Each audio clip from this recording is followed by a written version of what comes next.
Isa na naman kamayong adlaw sa tanan, adlawan kita sa pagkadto sa merkado para mangumpra sa aton sulod-anon kay nanglaba pa kita nang halay sang aton mga nilabhan, nagluto, nagplastar sa aton tiyanggi kag naninlo.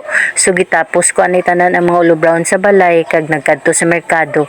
Nagbakal kita sang mga ulutanon para sa aton nga lulutoon. Napinsaran ko nga magbakal ako sang tilapia nga sudan, nagbakal ako sang utan nga pichay kag balatong. Nagbakal pagid ako sang gata sa merkado kag may tatlo kita kabilog nga tilapia nga ginbakal. So amo na ni ang aton nga gata no, ang bilisin ni 25 pesos isa kabilog nga lubi nga aton ginpakagod didto sa merkado nga electric ang ginagamit. May ara kita sang pichay, may balatong kag amo ni karon ang aton nga gamiton sa aton nga lulutoon nga sudan sa subong nga adlaw. May ari na kita nga daan diri nga mga aton nga ipanakot karon kag always gini naton ginaredy ang aton nga panggisa. May ara kita nga ahos, may bombay, subong magamit kita sang luya kag may ara kita sang lagba nga katumbal, tatlo kabilog ang aton nga gamiton karon. Ibutang ni karon naton sa aton nga niluto. So naka-ready na ang aton nga gata, napugaan na ni naton siya kag puro-puro gid ni siya nga wala naton gindamo sang tubig.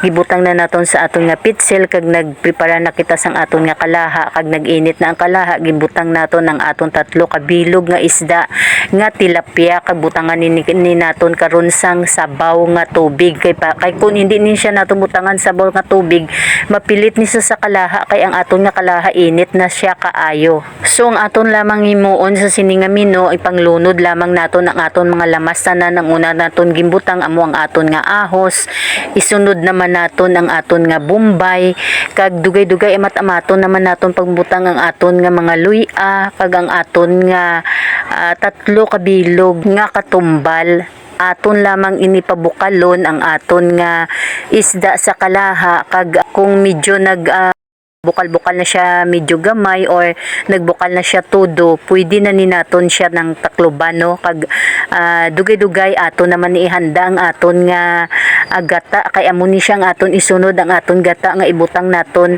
ang gata sa aton nga kalaha kay ipabukal ni naton ang aton nga gata kag amo ni siya ang himuon naton nga sabaw. Amo ni sa ang suyupon niya ni ang aton nga gata kag ang sabor sini makadto sa aton nga isda.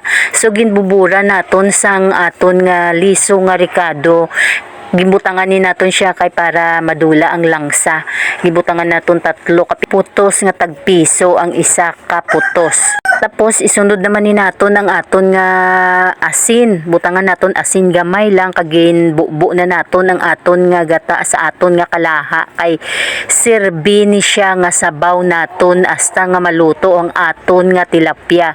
Amo ni siya nga minusubong nga ginatawag nga ginatan nga tilapia. So gitakloban na naton para palutoon naton ang aton isda. Giliwat ang aton nga taklob kay do ginaganahan kita mag-abri siras ang aton nga taklob nga ara sa kalaha kag lantawon naton nga gabukal-bukal ang iya nga sabaw sang aton nga isda. Nagasige na siya binukal kag daw nagasinaot lang ang aton nga mga lamas sa ibabaw sini kag kanami lantawon nga nagabukal-bukal gid siya ang aton nga ginaluto no kay ang aton isda maluto ni siya. Gidbuburan ta naman sang aton nga curry powder kay may namit ni siya butangan bisan gamay lang siya nga curry powder kay para medyo may padugang sabor sa aton nga niluto. Subong kag gilunod na naton ang aton nga mga balatong sa babaw sini kag pabukalon ni naton kag ang aton balatong pahumuko naton ang aton nga balatong kag takloban sang aton nga taklob kag pabukalon hasta nga maghumok ini ang aton nga balatong nga aton ginsagol sa aton nga tilapia na ginat-an kag aton naman ini gintakloban liwat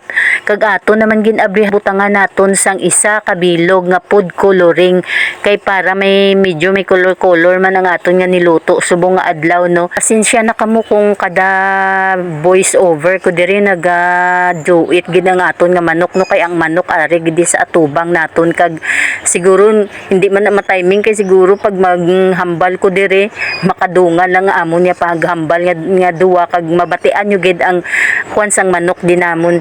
So abrihan na naman naton ang aton nga kalaha, kagilant na naman naton ang aton nga balatong kung medyo humok na siya. So mabutang naman kita sang aton nga pork nga nor. Ang pork ginipermi ang akon nga nami anya magbutang ko sang mga pampanamit nga sabor kay malasahan mo gidayon ang kwan sang pork sang nor no, kag butangan ng anakon sang gamay nga pagbubod sang magic sarap. Kag ang aton nga pitsay aton naman ini nahugasan, kag aton naman ni nalimpyuhan tag sa isa, kag aton ni ginlunod sa aton nga kalaha nga tag isa-isa man para hindi magalalawas kag magkalahulog ang aton nga mga pitsay sa idalom no, kag mamudyot naman kita. So ara na siya sa aton nga labador. Aton ini siya gipandungan kagaina pang limpyo kag panghugas sa aton nga gripo, ang aton nga mga lamas kag ang aton nga mga ulutanon. Aton lang pang amat-amaton butang sa aton nga kalaha para hindi siya maglalapaw, mag-alawas kag magkalahulog ang aton nga pitsay nga inugbutang. So amo na ni siya kadamuon ang aton nga pitsay nga gibutang sa babaw no, kag kal na siya. May ara kita dira mga panakot nga manamit kag sabor nga manamit kag pasabaw naman ta karon pag matapos ni siya karon luto kag nakatigang naman kita. So masukad naman ta kita ni karon kag gintilawan ko naman ning akon nga liluto kag na likes ko gid ang sabor sini nga medyo may tamis-tamis gamay, medyo tsaktuhan lang siya ang sabor kay ginbutangan akon gamay lang gid nga kalamay. So ginbakit na naton ang aton sudan no, kay luto na ni siya kag maumpisa naman kita karon magkaon sini kag magpreparar na ta sang aton nga pamahaw pakadto sa panyaga, kag sa aton nga panyapon ari na siya ang aton nga sudan kag ang ready na nga ginat-an nga tilapia. Isa na naman kamino nga sudan ang aton nga tapos nga lutuon sa subong nga adlaw, kag amo na ni ang ipreparar naton nga sudan sa aton nga pagkaon karon sa aton lamisa. Thank you for watching. Bye bye.